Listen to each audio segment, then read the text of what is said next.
அதிமுக பாஜக கூட்டணியை அமித்ஷா அறிவிச்சப்போ ஒரு வார்த்தை கூட பேசல. பக்கத்தில் உட்கார்ந்துருக்கிறார், ஒவ்வியமா பக்கத்தில் உட்கார்ந்துருக்கிறார். என்ன அடக்கம்! சசிகலா இவரை முதலமைச்சராக அறிவிச்ச போது எப்படியெல்லாம் ஆக்ஷன் பண்ணாரோ அதே மாதிரி நடிப்பு.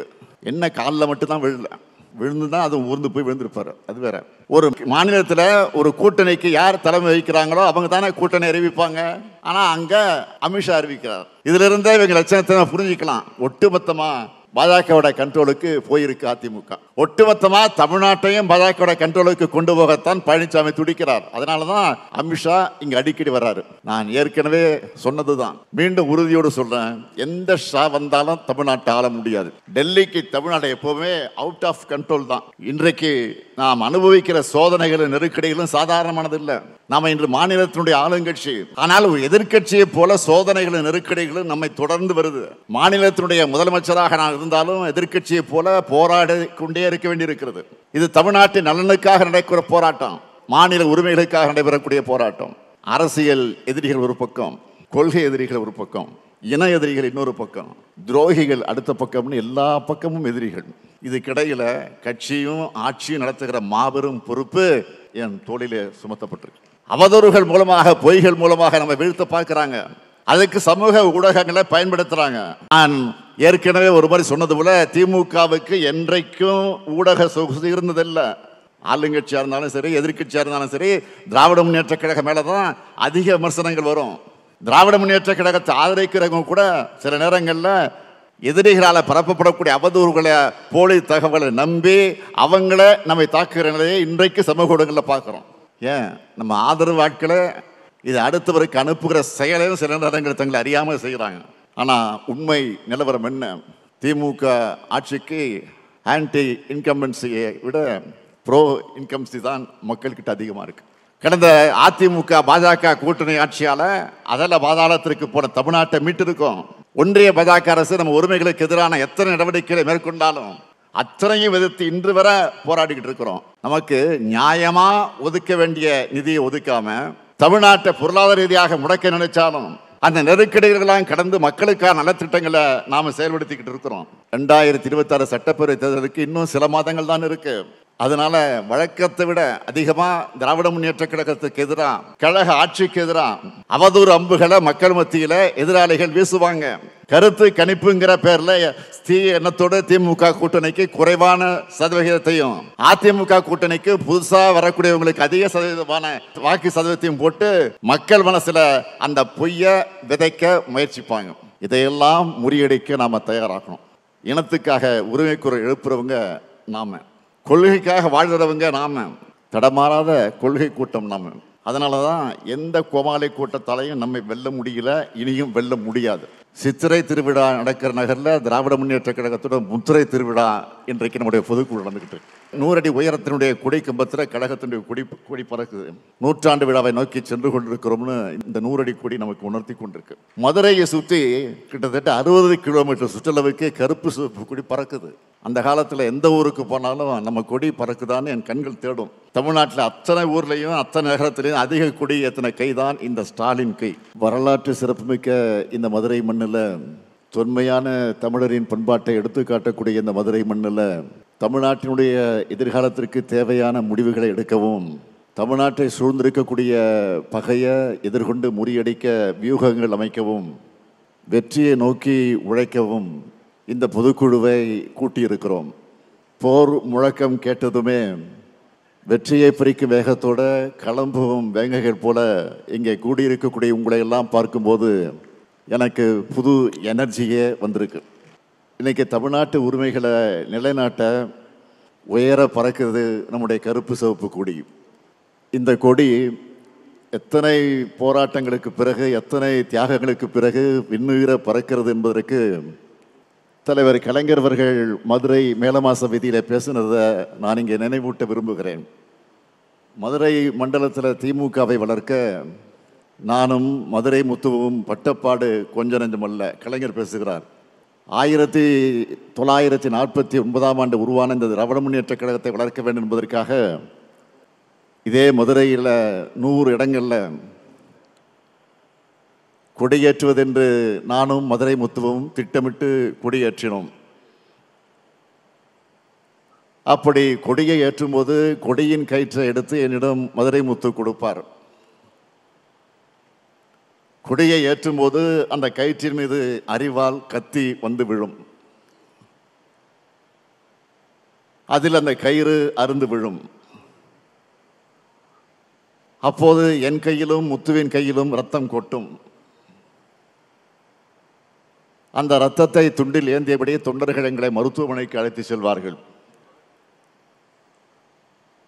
அத்துடன் கொடியேற்றக்கூடிய நிகழ்ச்சி முடிந்து விடாது. அடுத்த கொடியை ஏற்றுவோம். இப்படி அடுத்தடுத்து கொடிகளை ஏற்றிய காரணத்தால் தான் இன்று விண்முட்டை கழக கொடிகளை காண முடிகிறது என்று கலைஞர் பேசினார். அதுபோலதான் நானும் மதுரையில் கொடியேற்றி இருக்கிறேன். ஒருங்கிணைந்த மதுரை மாவட்டத்தினுடைய செயலாளராக இருந்த இங்கே அமர்ந்திருக்கக்கூடிய அண்ணன் பொன்முத்துராமலிங்கம் அவர்கள் என்னை மதுரைக்கு அழைச்சிட்டு வந்து கொடியேற்று விழாக்களை பங்கேற்க வைத்தார்கள். 4 நாட்கள் இரவு பகலாக. காலை 8 மணிக்கு கிளம்புவோம், இரவு 2 மணிக்கு என்னை வந்து இரவு ஓய்வெடுக்க விடுவார். அதெல்லாம் நினைச்சு பார்க்கிறேன். அப்படி ரத்தம் சிந்தி கழகம் வளர்க்கப்பட்ட களம்தான் இந்த மதுரை மண். அப்படியெல்லாம் உழைச்சிருக்கக்கூடிய முன்னாள் மேயர் முத்து அவர்களுக்கு கூட நேற்றைக்கு சிலையை திறந்து வச்சிருக்கிறோம். இப்படி கழகத்திற்காக பலர் உழைச்ச தியாக பூமியான இந்த மதுரை மண்ணில் கழக பொதுக்குழு நடப்பதில் நான் பெருமையாக கருதுகிறேன்.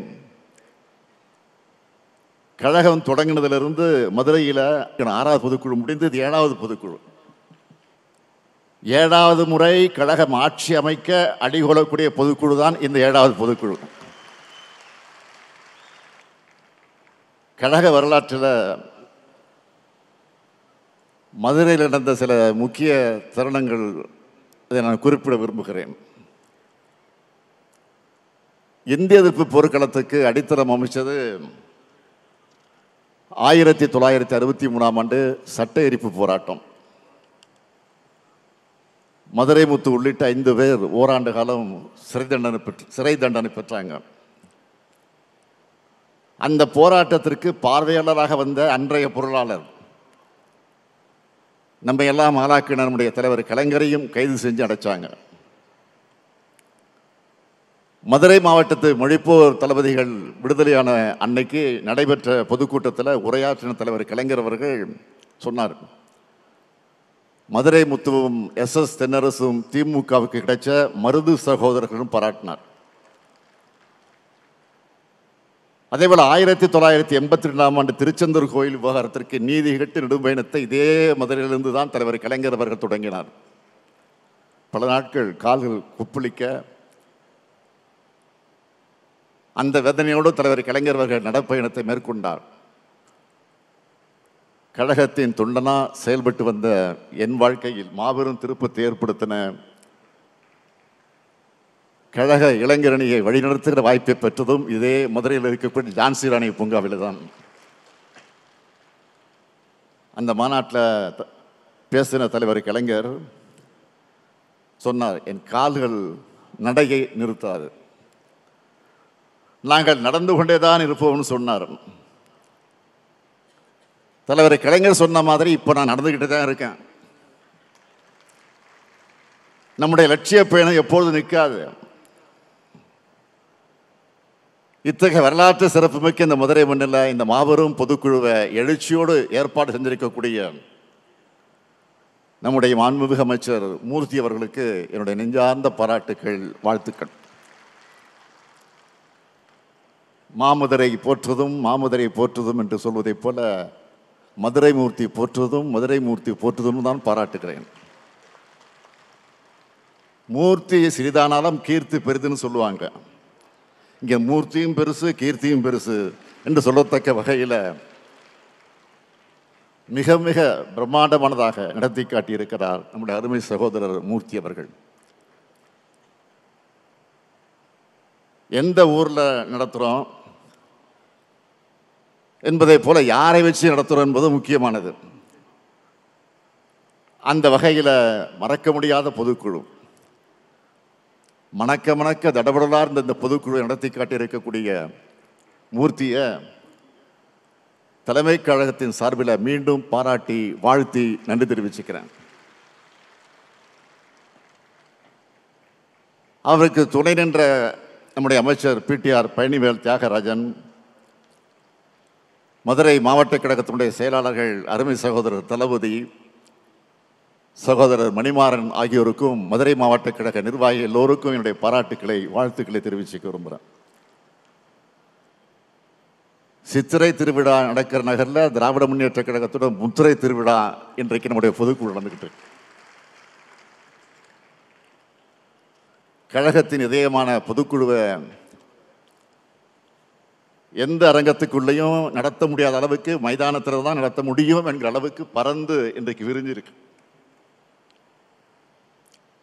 100 அடி உயரத்தினுடைய கொடி கம்பத்தில் கழகத்தினுடைய கொடி பறக்குது. 100ஆண்டு விழாவை நோக்கி சென்று கொண்டிருக்கிறோம்னு இந்த 100 அடி கொடி நமக்கு உணர்த்தி கொண்டிருக்கு. மதுரையை சுற்றி கிட்டத்தட்ட 60 கிலோமீட்டர் சுற்றளவுக்கு கருப்பு சிவப்பு கொடி பறக்குது. அந்த காலத்தில் எந்த ஊருக்கு போனாலும் நம்ம கொடி பறக்குதான்னு என் கண்கள் தேடும். தமிழ்நாட்டில் அத்தனை ஊர்லேயும் அத்தனை நகரத்திலையும் அதிக கொடி ஏற்றின கை தான் இந்த ஸ்டாலின் கை.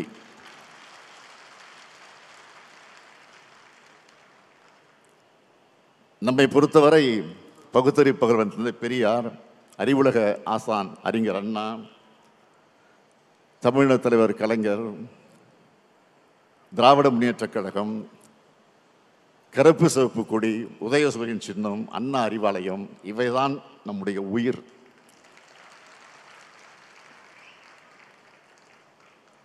இந்த உயிர்களை கொண்டு உயிரினும் மேலான தமிழ்நாட்டை தமிழினத்தை இதுவரை காத்தது போல இனியும் காப்போம்னு உறுதி எடுக்கிற பொதுக்குழு தான் இந்த பொதுக்குழு. திராவிட முன்னேற்ற கழகம் வழக்கமான அரசியல் கட்சி அல்ல. வரலாற்றில் எத்தனையோ அரசியல் கட்சிகள் வரும் போகும்.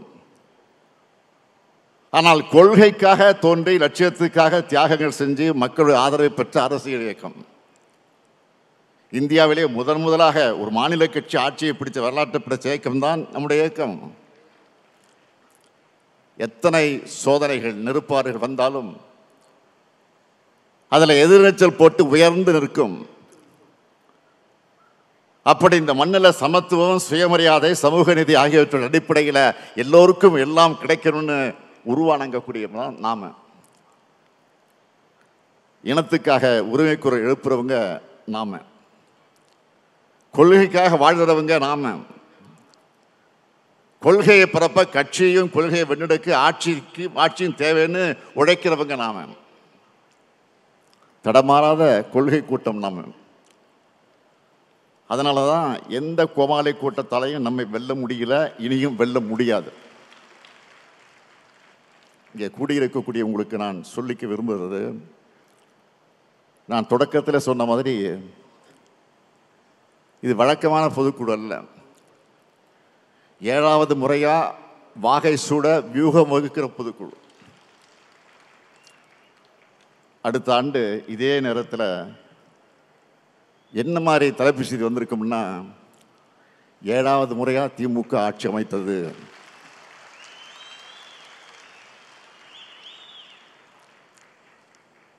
கழக கூட்டணி வரலாறு காணாத வெற்றியை பெற்றது,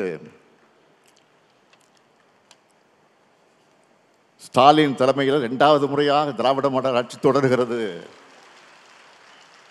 இதுதான் தலைப்புச் செய்தியாக இருக்கணும். அதுக்கான வியூகத்தை வகுக்கிறது தான் இந்த பொதுக்குழு. உங்களுக்கே தெரியும்,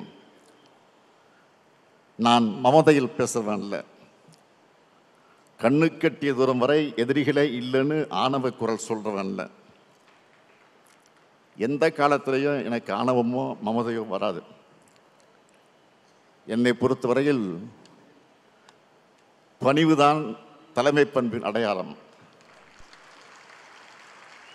சொல்லை விட செயலே பெரிது. வரலாறு காணாத வெற்றியை நாம் பதிவு செய்வோம்னு நான் சொல்றது உங்க மேல இருக்கக்கூடிய நம்பிக்கையில தான். உங்கள் மேலே மட்டும் இல்லை, இந்த பொதுக்குழுவுக்கு வராத இரவு பகல் பார்க்காம, வெயில் மழை பார்க்காம, தனக்கு என்ன பயன் பார்க்காம உழைக்கிற கோடிக்கணக்கான உடன்பிறப்புகளை நம்பித்தான் சொல்லுகிறேன். கழகம் இதுவரைக்கும் அடைஞ்ச வெற்றிகளுக்கெல்லாம் நீங்கள் தான் காரணம். உடன்பிறப்புகளான நீங்கள் இல்லாமல் கழகமும் இல்லை, நானும் இல்லை. என்னை தலைவராக உருவாக்குனது நீங்கள். என்னை முதலமைச்சராக்கி உயரை தந்தது நீங்களும் மக்களும். உலகத்தில் எந்த கட்சிக்கும் இப்படிப்பட்ட உறுதிமிக்க உழைப்பாளர்கள், தொண்டாளர்கள் கிடைச்சிருக்க மாட்டாங்க. இப்படிப்பட்ட தொண்டர்கள் காத்து நிற்கிறதுனால தான் 75 ஆண்டு காலத்தை கடந்து நூற்றாண்டை நோக்கி அதே வேகத்தோடு நாம் இன்றைக்கு நடைபோட்டு கொண்டிருக்கிறோம். சூரியன் நிரந்தரமானது, அதுபோல கழகமும் நிரந்தரமானது. கழகம் எப்படி நிரந்தரமானதோ அதுபோல நம்முடைய கழக ஆட்சியும் நிரந்தரமானது என்ற நிலையை நாம் உருவாக்கணும். அந்த நிலையை உருவாக்க முடியும். அது உங்களால் தான் முடியும், நம்மால் தான் முடியும். அதே நேரத்தில் சாதாரணமான விஷயம் இல்லை. இன்றைக்கு நாம் அனுபவிக்கிற சோதனைகளும் நெருக்கடிகளும் சாதாரணமானது இல்லை. நாம் இன்று மாநிலத்தினுடைய ஆளுங்கட்சி. ஆனால் ஒரு எதிர்கட்சியை போல சோதனைகளும் நெருக்கடிகளும் நம்மை தொடர்ந்து வருது. மாநிலத்தினுடைய முதலமைச்சராக நான் இருந்தாலும் எதிர்கட்சியை போல போராடி கொண்டே இருக்க வேண்டியிருக்கிறது. இது தமிழ்நாட்டின் நலனுக்காக நடக்கிற போராட்டம், மாநில உரிமைகளுக்காக நடைபெறக்கூடிய போராட்டம். அரசியல் எதிரிகள் ஒரு பக்கம், கொள்கை எதிரிகள் ஒரு பக்கம், இன எதிரிகள் இன்னொரு பக்கம், துரோகிகள் அடுத்த பக்கம்னு எல்லா பக்கமும் எதிரிகள். இதுக்கிடையில் கட்சியும் ஆட்சியும் நடத்துகிற மாபெரும் பொறுப்பு என் தோளிலே சுமத்தப்பட்டிருக்கு. அவதூறுகள் மூலமாக, பொய்கள் மூலமாக நம்ம வீழ்த்த பார்க்கிறாங்க. அதுக்கு சமூக ஊடகங்களை பயன்படுத்துறாங்க. நான் ஏற்கனவே ஒரு மாதிரி சொன்னது போல திமுகவுக்கு என்றைக்கும் ஊடக சொகுசு இருந்ததில்லை. ஆளுங்கட்சியாக இருந்தாலும் சரி, எதிர்கட்சியாக இருந்தாலும் சரி, திராவிட முன்னேற்ற கழக மேலே தான் அதிக விமர்சனங்கள் வரும். திராவிட முன்னேற்ற கழகத்தை ஆதரிக்கிறவங்க கூட சில நேரங்களில் எதிரிகளால் பரப்பப்படக்கூடிய அவதூறுகளை, போலி தகவலை நம்பி அவங்கள நம்மை தாக்குகிற நிலையை இன்றைக்கு சமூக ஊடகங்களில் பார்க்குறோம். ஏன் நம்ம ஆதரவு ஆட்களை இது அடுத்தவருக்கு அனுப்புகிற செயலையும் சில நேரங்கள் தங்களை அறியாமல் செய்கிறாங்க. ஆனால் உண்மை நிலவரம் என்ன? திமுக ஆட்சிக்கு ஆன்டி இன்கம்பன்சியை விட ப்ரோ இன்கம்பன்சி தான் மக்கள்கிட்ட அதிகமாக இருக்கு. அதாவது திமுக ஆட்சிக்கு எதிரான அலையை விட ஆதரவு அலை தான் அதிகமாக வீசுது. அது வெளியே தெரியாம மறைக்க, திசை திருப்ப சிலர் நினைக்கிறாங்க. எப்படிப்பட்ட சூழல்ல நாம் ஆட்சியில் அமர்ந்தோம் மக்களுக்கு தெரியும். கடந்த அதிமுக பாஜக கூட்டணி ஆட்சியால அதெல்லாம் பாதாளத்திற்கு போன தமிழ்நாட்டை மீட்டிருக்கோம். ஒன்றிய பாஜக அரசு நம்ம உரிமைகளுக்கு எதிரான எத்தனை நடவடிக்கைகளை மேற்கொண்டாலும் அத்தனையும் எதிர்த்து இன்று வரை போராடிக்கிட்டு இருக்கிறோம். நமக்கு நியாயமா ஒதுக்க வேண்டிய நிதியை ஒதுக்காம, தமிழ்நாட்டை பொருளாதார ரீதியாக முடக்க நினைச்சாலும் அந்த நெருக்கடிகளெல்லாம் கடந்து மக்களுக்கான நலத்திட்டங்களை நாம் செயல்படுத்திக்கிட்டு இருக்கிறோம். பொருளாதார ரீதியான முட்டுக்கட்டைகள், அரசியல் ரீதியான முட்டுக்கட்டைகள்,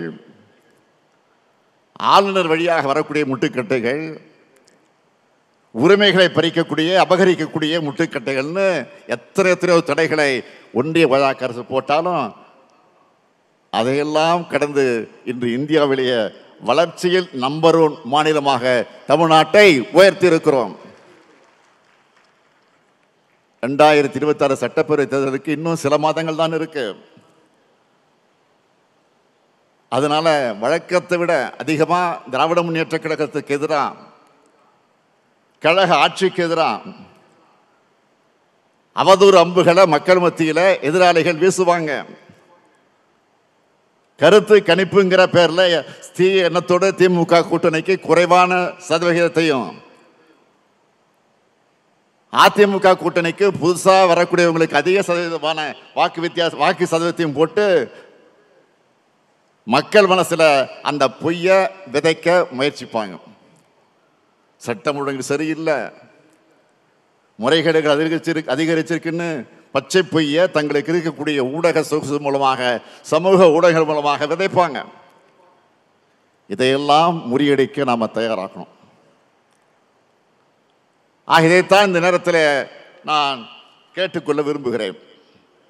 நான் மேலும் மேலும் தெரிவிக்க விரும்புவது இதுதான் இன்றைக்கு முக்கியமான வேண்டுகோளாக இருக்கிறது.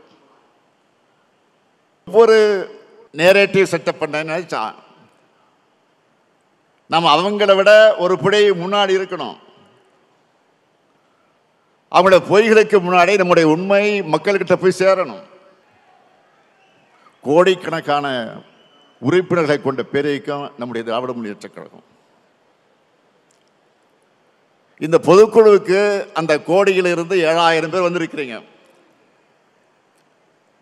இது மாபெரும் மரியாதை. காலங்காலமாக கழகத்தை குழைச்சி ஒரு சட்டமன்ற உறுப்பினராகாம, ஒன்றிய செயலராக முடியாம, நகர செயலராக முடியாம, நிர்வாகியாக கூட முடியாம மறைஞ்சி போனவங்க கழகத்தில் அதிகம். தலைவர் கலைஞரை பக்கத்தில் இருந்து கூட பார்க்காம மறைஞ்சவங்களும் அதிகம். ஏன் அண்ணா அறிவாலயத்தோட வாசல்படி கூட மிதிக்காத உடன்பிறப்புகள் அதிகம். ஆனால் இத்தனை லட்சம் பேரில் 30 பேர் அமைச்சர்கள், 150 சட்டமன்ற உறுப்பினர்கள், 20 நாடாளுமன்ற உறுப்பினர்கள், 10 மாநிலங்களவை உறுப்பினர்கள், 76 மாவட்ட செயலாளர்கள், 21 மாநகர செயலாளர்கள், 160 நகர செயலாளர்கள், 490 பேரூர் செயலாளர்கள், 936 ஒன்றிய செயலாளர்கள், 236 பகுதி செயலாளர்கள், 1505 பகுதி வார்டு செயலாளர்கள், 3876 நகர வார்டு செயலாளர்கள், 79,962 கிளை செயலாளர்கள், 68,467 பூத்து பொறுப்பாளர்கள், பல ஆயிரம் சார்பணி நிர்வாகிகள்னு இத்தனை பேருக்கு திராவிட முன்னேற்ற கழகம் பொறுப்புகளை வழங்கியிருக்கு. உங்களுக்கு பொறுப்புகளை வழங்கி உயர்த்தின கழகத்துக்கு உண்மையாக இருக்க வேண்டிய பொறுப்பும் கடமையும் உங்களுக்கு தான் இருக்கு. உங்களை வாழ வச்ச கழகத்தை நீங்க வாழ வையுங்க. இந்த இயக்கத்துக்கு உண்மையாக இருங்க. இதுதான் என்னுடைய பணிவான வேண்டுகோள். நான் தலைவராக பொறுப்பேற்றதிலிருந்து நம்ம தொடர்ந்து வெற்றி பெறுவதற்கான காரணங்களை ஒன்று நம்ம கூட்டணி. 2017ஆம் ஆண்டு முரசொலியினுடைய பவள விழா நடத்தணும். அதிலிருந்து நம்முடைய பயணம் தொடங்குச்சு, கூட்டணி பயணம். தமிழ்நாட்டு வரலாற்றிலே ஒரு கூட்டணி இத்தனை தேர்தல்களுக்கு தொடர்ந்ததாக வரலாறு கிடையாது. நம்ம வெற்றி கூட்டணி வலுவாக தொடர்ந்ததுன்னா அதுக்கு காரணம் நம்ம கூட்டணி தோழர்களை நாம் மதித்து செயல்படுறோம். நம்ம கூட்டணி கட்சி தலைவர்கிட்ட நான் எப்படி நட்போடும் பாச உணர்வோடு பழகுகிறேனோ நீங்களும் அதே உணர்வோடு கூட்டணி கட்சியோடு சேர்ந்து செயலாற்றணும். சில இடங்களில் முரண்பாடுகள் இருக்கலாம், இருந்தாலும் பேசி விட்டு கொடுத்து பணியாற்றணும். அப்போதான் நம்ம வெற்றி பயணத்தை தொடர முடியும். எதிர்க்கட்சி தலைவராக இருக்கக்கூடிய பழனிசாமி என்ன நினைச்சார்? நம்ம கூட்டணி உடையும் பிரியும் நினைச்சார். அதுக்காக என்னென்ன கதைகள் எல்லாம் உருவாக்கினார். 2024 நாடாளுமன்ற தேர்தலில் பாஜகவோட பிரிஞ்சு அது ஒரு நாடகம் நடத்தினார். என்ன காரணம்? நம்ம கூட்டணி அதெல்லாம் உடையணும்னு நினைச்சாரு. ஆனால் அவங்களோட எண்ணம் ஈடேறல. அதனால தான் இப்போ டெல்லிக்கு போய் பல கார்கள் மாறி மாறி போய் அமித்ஷாவை சந்தித்து மீண்டும் பாஜக கிட்ட சரணடைஞ்சிக்கிட்டு இருக்காரு. அதிமுக பாஜக கூட்டணியை அமித்ஷா அறிவிச்சப்போ ஒரு வார்த்தை கூட பேசலை. பக்கத்தில் உட்காந்துருக்கிறார், ஒவ்வியமாக பக்கத்தில் உட்காந்துருக்கிறார். என்ன அடக்கம்! சசிகலா இவரை முதலமைச்சராக அறிவித்த போது எப்படியெல்லாம் ஆக்ஷன் பண்ணாரோ அதே மாதிரி நடிப்பு. என்ன காலில் மட்டும்தான் விழல,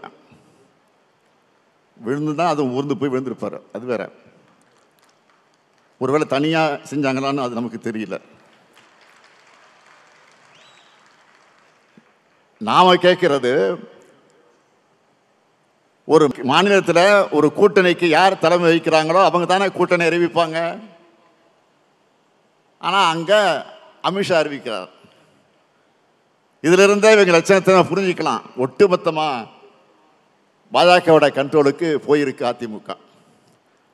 ஒட்டுமொத்தமாக தமிழ்நாட்டையும் பாஜகவோட கண்ட்ரோலுக்கு கொண்டு போகத்தான் பழனிசாமி துடிக்கிறார். அதனால தான் அமித்ஷா இங்கே அடிக்கடி வர்றாரு. நான் ஏற்கனவே சொன்னது தான், மீண்டும் உறுதியோடு சொல்றேன், எந்த ஷா வந்தாலும் தமிழ்நாட்டை ஆள முடியாது. டெல்லிக்கு தமிழ்நாடு எப்பவுமே அவுட் ஆஃப் கண்ட்ரோல் தான். இதை மக்கள் கிட்ட நாம எடுத்துக்கிட்டு போகணும். பாஜக கூட்டணி ஆட்சி வந்தா தமிழ்நாட்டை என்ன பண்ணுவாங்கன்னு சொல்லணும். மத கலவரங்களை உண்டு பண்ணுவாங்க, சாதி கலவரங்களை தூண்டுவாங்க, மக்களை எல்லா வகையிலும் பிளவுபடுத்துவாங்க,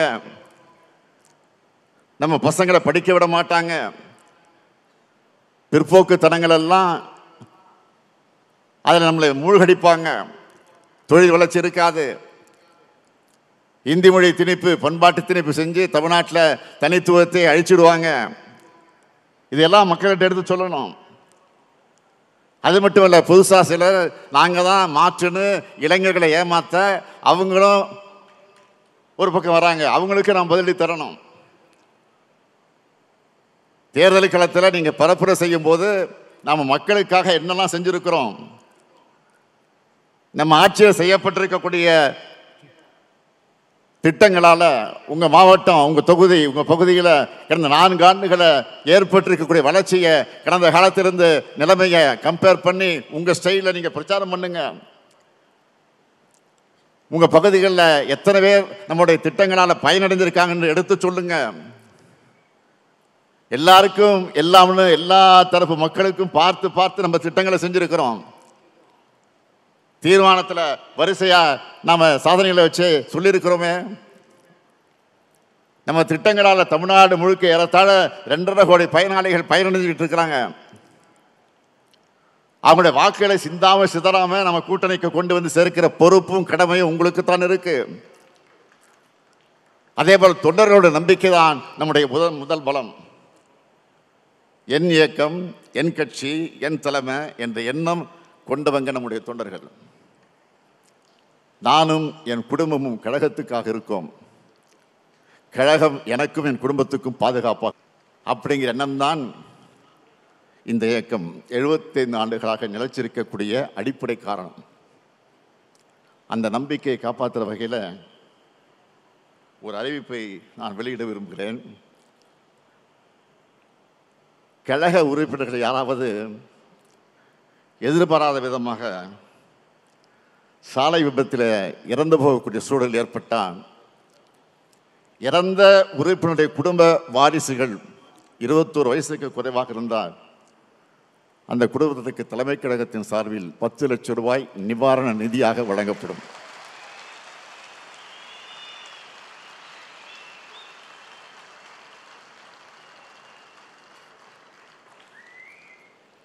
அது மட்டுமல்ல, அந்த பிள்ளைகளின் படிப்பு, குடும்ப சூழலுக்கு இந்த நிதி உதவும். நான் உங்களுக்கு எல்லாம் சொல்லிக்கொள்வது, பொறுப்பில் இருக்கிற நிர்வாகிகளும் அவங்க சொல்றதை நிறைவேற்ற தொண்டர்கள் தான் கழகத்தோட வலிமை. நிர்வாகிகளை, தொண்டர்களை முன்னோடிகளாக கருதணும். தொண்டர்கள் இல்லாமல் இந்த இயக்கம் இருக்க முடியாது. அதுபோல நிர்வாகி இல்லாமல் இந்த இயக்கம் செயல்பட முடியாது. இருவருமே நம்ம குடியில் இருக்கக்கூடிய கருப்பு சிவப்பு போலதான் ஒற்றுமையாக செயல்படணும்.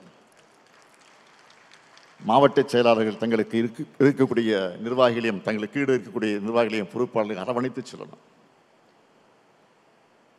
தாங்கும் தூண்கள் இல்லாமல் கோபுரம் நிற்க முடியாது என்பதை மனசில் வச்சு செயல்படுங்க. திமுகங்கிற இயக்கம் தொடங்கும் போதே இளைஞர்களால் உருவான இயக்கம். எங்கள் அண்ணாவுக்கு அப்போ 40 வயசு தான். தலைவர் கலைஞருக்கு 25 வயசு தான். பேராசிரியருக்கு 27 வயசு. நாவலர் முதியழகன் அவங்கெல்லாம் இளைஞர்கள் தான். அவங்க அரசியல் களத்திலும் போராட்ட களத்திலும் முதன்மையாக நின்று பல இளைஞர்களை ஈர்த்தாங்க, கழகத்தை ஆட்சிக்கு கொண்டு வந்தாங்க. அதுபோல் இங்கே உள்ள நிர்வாகிகளும் இளைஞர்களை கட்சியில் நீங்கள் ஊக்கப்படுத்தணும். கழகத்தில் இப்போ 23 அணிகள் இருக்கு. இன்னைக்கு புதுசாக 2 அணிகள் உருவாக்கப்படுகிற சட்ட திருத்தத்தை கொண்டு வந்திருக்கிறோம். இதில் பெரும்பாலான அளவில் நிர்வாகிகள் போடப்பட்டிருக்கிறாங்க. இன்னும் நிரப்பப்படாத பொறுப்புகளில் இளைஞர்களை உடனடியாக நியமிங்க. அணிகள் எல்லாமே தாய் கழகத்திற்கு வலு சேர்க்கத்தான் அமைக்கப்பட்டிருக்கு. அதில் இளைஞர்களுக்கு வாய்ப்பை கொடுங்க. எந்த அளவிற்கு இளைஞர்களுக்கு இடம் கொடுக்கிறீங்களோ அந்த அளவுக்கு கழகத்தில் புது ரத்தம் பாயும், செயல்பாடுகள் வேகமாக இருக்கும், வெற்றி உறுதி செய்யப்படும். தேர்தல் பணிகளை ஒருங்கிணைக்க மண்டல வாரியாக நாம் பொறுப்பாளர்களை போட்டிருக்கிறோம். அந்த பொறுப்பாளர்கள் வந்து சந்திப்பாங்க. புதிய நிர்வாகிகள் சிறப்பாக செயல்படணும். 234 தொகுதிகளில் பார்வையாளராக நியமிக்கப்பட்டிருக்கக்கூடிய அவங்க பணிகளை அவங்க செஞ்சுட்டு இருக்கிறாங்க. பூத் கமிட்டிகள் அமைக்கப்பட்டிருக்கு. தேர்தலை சந்திக்க கழகத்தோட கட்டமைப்புகளை ஓராண்டுக்கு முன்னாடியே முழுமையாக அமைச்சிட்டோம். இதை வர்ற காலங்களில் செயல்படுத்தினால பெரிய வெற்றியை எளிதாக பெற்றுள்ளலாம். முதல் 2 மாதங்களுக்கு உங்களுடைய முதல் பணி என்பது புதிய உறுப்பினர் சேர்க்கை. சிறப்பு தீர்மானம் ஏற்றணுமே. நம்முடைய சட்டத்துறை செயலாளர் எல்நாள் இளங்கோவர்கள் விளக்கம் கொடுத்தாரு. ஓரணியில் தமிழ்நாடு என்ற பேரில் உறுப்பினர் சேர்க்கை தொடங்கி இருக்கிறோம். வீடு வீடாக சென்று உறுப்பினர் சேர்க்கை நடத்தணும். திமுகவின் திட்டங்களை, சாதனைகளை, உரிமை போராட்டங்களை எடுத்து சொல்லுங்க. இப்படிப்பட்ட திமுகவில் இணையறீங்களான்னு கேட்டால் ஆமான்னு மனப்பூர்வமாக பதில் சொல்லக்கூடிய வகையில் நம்ம விளக்கம் இருக்கணும். இன்றைய நிலையில் கழக ஆட்சியின் திட்டங்கள் போய் சேராத குடும்பமே தமிழ்நாட்டில் இருக்காது. ஒவ்வொரு குடும்பத்திலும் திமுகவுக்கு மகத்தான ஆதரவு இருக்கு. அவர்கள் ஆர்வங்களை கட்சியில் உறுப்பினராக நீங்கள் சேர்க்கணும். மாவட்ட கழக செயலாளர்கள் புதிய உறுப்பினர்களை சேர்ப்பதற்கான படிவத்தை விரைவில் அறிவாலயத்திற்கு வந்து நீங்கள் பெற்று செல்லணும். இந்த பணியை நானே தொடர்ந்து ஆய்வு செய்வேன். இங்கே வந்திருக்கக்கூடிய நிர்வாகிகளுக்கு நானே போன் மூலமாக தொடர்பு கொண்டு பேசுவேன். அப்போ எவ்வளோ உறுப்பினர் சேர்க்கை செஞ்சிருக்கீங்கன்னு நீங்கள் சொல்லணும், சேர்த்திருக்கீங்கன்னு. இந்த பணியை மிக சிறப்பாக நீங்கள் சிறப்பாக செய்வீங்கன்னு நான் முழுமையாக நம்புகிறேன். என்னை பொறுத்தவரையில் இங்கே எல்லோரும் உறுதிமொழி எடுக்கணும். என் வாக்குச்சாவடியில் திராவிட முன்னேற்ற கழக கூட்டணியை வெற்றி பெற வைப்பேன். என் தொகுதி வெற்றி தொகுதி என்ற உறுதிமொழியை எல்லோரும் எடுத்துக்கிட்டு செயல்படணும்.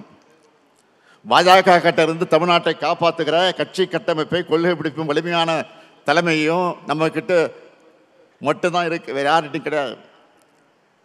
இந்த நேரத்தில் இங்கே ராஜா அவர்கள் பேசுகிற போது நீலகிரி மாவட்டத்தில் நான் சுற்றுப்பயணம் செஞ்ச போது ஒரு சம்பவத்தை எடுத்து சொன்னார். அதே போல் இன்னொரு சம்பவம் சொல்லுவார் என்று எதிர்பார்த்தேன், நான் சொல்லுகிறேன். அது நீலகிரி மாவட்டத்தில் சுற்றுப்பயணத்தை முடித்துவிட்டு மேட்டுப்பாளையம் வழியாக நான் கோவைக்கு வந்து கொண்டிருக்கிறேன். வழியெல்லாம் மக்கள் நிற்கிறார்கள் சாலை ஓரங்களில். எல்லோரையும் பார்த்துட்டு போகிறேன். எனக்கு விமானம் கொஞ்சம் லேட்டாக வருது, அதனால் கொஞ்சம் மெதுவாக வாங்கினு அங்கேருந்து தகவல் வருது கோவைக்கு. அதனால் ரொம்ப ஸ்லோவாக 4 பேர்லாம் நின்று பேசிட்டு வர்றேன். வேகமாக போகல, மெதுவாக வந்து ஒரு இடம் பார்த்துட்டு வந்துட்டு இருக்கேன். அப்போ ஒரு 10 பேர் 15 பேர் ஒரு இடத்துல நின்றுட்டு இருக்கிறாங்க. நின்று என்னன்னு கேட்குறேன். கையில் ஒரு பேப்பர் வச்சுருந்தாங்க. நான் பெட்டிஷன் நினச்சி பொண்ணாமா பெட்டிஷன் தானே கொண்டாங்கண்ணே கொடுத்தாங்க. சிரிச்சு வாங்கிட்டாங்க. ரொம்ப சிரித்த முகம். ஒரு நடுத்தர குடும்பம் தாண்டி இருக்கக்கூடிய குடும்பமாக இருக்கும். அது அந்த அம்மா ஒரு 50-55 வயசு இருக்கும் அந்த அம்மாவுக்கு. அதை வாங்கிட்டேன். கார் உடனே கிளம்பிச்சு. நான் பின்னாடி ராஜா உட்காந்துருந்தார். மனு கொடுத்தாங்க ஒரு அம்மா, உங்கள்கிட்ட கொடுத்தேன் பின்னாடி. நான் படிக்கல, ஆனால் ரொம்ப வசதியான குடும்பத்தை சேர்ந்த மாதிரி இருக்கிறாங்க. என்ன மனு ஏதாச்சும் பாருங்கன்னு சொன்னேன். அவர் படிச்சுட்டு சொன்னார். உடனே கொடுத்துட்டாங்க. ஆச்சரியத்தோடு கொடுத்தாரு. பார்த்தீங்களா என்னன்னு பார்த்தா எழுதியிருக்கிறாங்க. ஒரு ஆசிரியர். அவங்க ஆசிரியர் என்ன சொல்கிறாங்கன்னா, நான் திமுகவை வெறி பிடித்தவர், இந்த ஆட்சி பல திட்டங்களை செஞ்சுக்கிட்டு இருக்குன்னு வரிசையாக திட்டங்கள்லாம் சொல்லி இதெல்லாம் நிறுத்துறதுக்கான முயற்சி நடந்துக்கிட்டு இருக்கு, தயவு செஞ்சு விட்டுறாதீங்க. எங்கள் உறவினர்களெல்லாம் மாற்று கட்சி தான், எதிர்கட்சி தான், நான் மட்டும் தான் திமுக, நான் சமாளிச்சுட்டு இருக்கேன், தயவுசெய்து நீங்கள் எப்படியாவது நீங்கள் தான் ஆட்சிக்கு வரணும், இது என்னுடைய வேண்டுகோள் அப்படின்னு எழுதி கொடுத்துருக்காங்க. வேறு ஒன்றும் இல்லை, மனுவில் கோரிக்கையே இல்லை. இதுதான் ஆச்சரியமாக படித்தோம். அப்போயே காரில் போயிட்டு இருக்கும்போதே அவங்களுக்கு செல் நம்பர் எழுதியிருந்தாங்க, குறிச்சிருந்தாங்க. அந்த செல் நம்பருக்கு உடனே ஃபோன் போட்டு நானே பேசுகிறேன். ரொம்ப மகிழ்ச்சியாக பேசுகிறாங்க. எப்படியாவது விட்டுறாதீங்க. இப்போ கூட வாரத்துக்கு 2 தடவை 3 தடவை ஃபோன் பண்ணிகிட்டே தான் இருக்கிறாங்க. நானும் பேசிக்கிட்டு தான் இருக்கிறேன். எதுக்காக சொல்கிறேன்னா, இன்றைக்கி மக்கள் இன்றைக்கு திராவிட முன்னேற்ற கழகத்தின் மீது அந்த அளவுக்கு நம்பிக்கை வைத்திருக்கிறாங்க. ஆக நம்முடைய பணி என்பது முடிச்சிட்டோம். தேர்தல் இது மட்டும் போதாது. பூத்தளவில் ஜெயிக்கிற வாக்குகள் தான் தொகுதியில் வெற்றி பெற வைக்கும். தமிழ்நாடு முழுக்க எத்தனை உட்கட்டமைப்பு பணிகள் நடந்துட்டு இருக்குன்னு அவங்களுக்கு தெரியும். அதெல்லாம் தொய்வில்லாமல் சொன்ன தேதியில் முடிக்கப்பட்டு செயல்பாட்டுக்கு வரும்னா மீண்டும் நாம தான் ஆட்சிக்கு வரணும்னு புரிய வைங்க. ஜூன் முதல் வாரத்திலிருந்து என்னுடைய பணி என்னன்னா, கழக நிர்வாகிகளை தொகுதி வாரியாக அண்ணா அறிவாலயத்தில் நான் சந்திக்க போகிறேன். அப்போ இன்னும் விரைவாக 1-to-1 பேசலாம். ஒவ்வொருத்தருக்கும் ஒவ்வொரு பொறுப்பு நான் வழங்கியிருக்கிறேன். அதை சிறப்பாக எந்த விமர்சனம் இல்லாமல் செஞ்சு காட்டினா அதை விட எனக்கு மகிழ்ச்சி இருக்க முடியாது. எனக்கு தெரிஞ்சது அரசியல் மட்டும்தான். தலைவர் கலைஞராக இருந்தால் கவிதை எழுதுவார், கதைகள் எழுதுவார், சினிமா வசனம் எழுதுவார், இலக்கிய மேடைகளை கலக்குவார், பேசுவார். ஆனால் நான் அரசியல் உழைப்புன்னு வளர்ந்தேன். டிவி பார்த்தா கூட நியூஸ் சேனல் தான் பார்ப்பேன். சோசியல் மீடியா பார்த்தாலும் அரசியல் செய்திகளை பேட்டிகளை தான் பார்ப்பேன். ஒருத்தரை நம்பி பொறுப்பு படிச்சுட்டா அவங்க அதை சிறப்பாக செய்யணும். தலைவர் சொன்னதை அந்த பணியை முடிச்சுட்டோன்னு வெற்றி பெற்றோன்னு சொல்லணும். நான் உங்ககிட்ட இருந்து எதிர்பார்க்கிறது அந்த வெற்றி செய்தியை மட்டும்தான். நான் கொடுத்த பொறுப்பை சரியாக செஞ்சு அந்த வெற்றி செய்தியை தாங்க என்பதுதான் என்னுடைய இந்த பொதுக்குழுவினுடைய செய்தி. திராவிட முன்னேற்ற கழகம் இருக்கும் வர, இந்த முத்துவேல் கருணாநிதி ஸ்டாலின் இருக்கும் வர, டெல்லி படையெடுப்புக்கு ஒருபோதும் தமிழ்நாடு வீழாது. தமிழ்நாடு போராடும், தமிழ்நாடு வெல்லும். பொதுக்குழுவில் தொடங்கி இருக்கக்கூடிய இந்த பயணத்தை சட்டமன்ற தேர்தல் வெற்றி விழா பொதுக்கூட்டத்தில் நாம் நிறைவு செய்யணும். அதில் மீண்டும் ஒன்றா சந்திப்போம் என்று கூறி விடைபெறுகிறேன். நன்றி, வணக்கம்.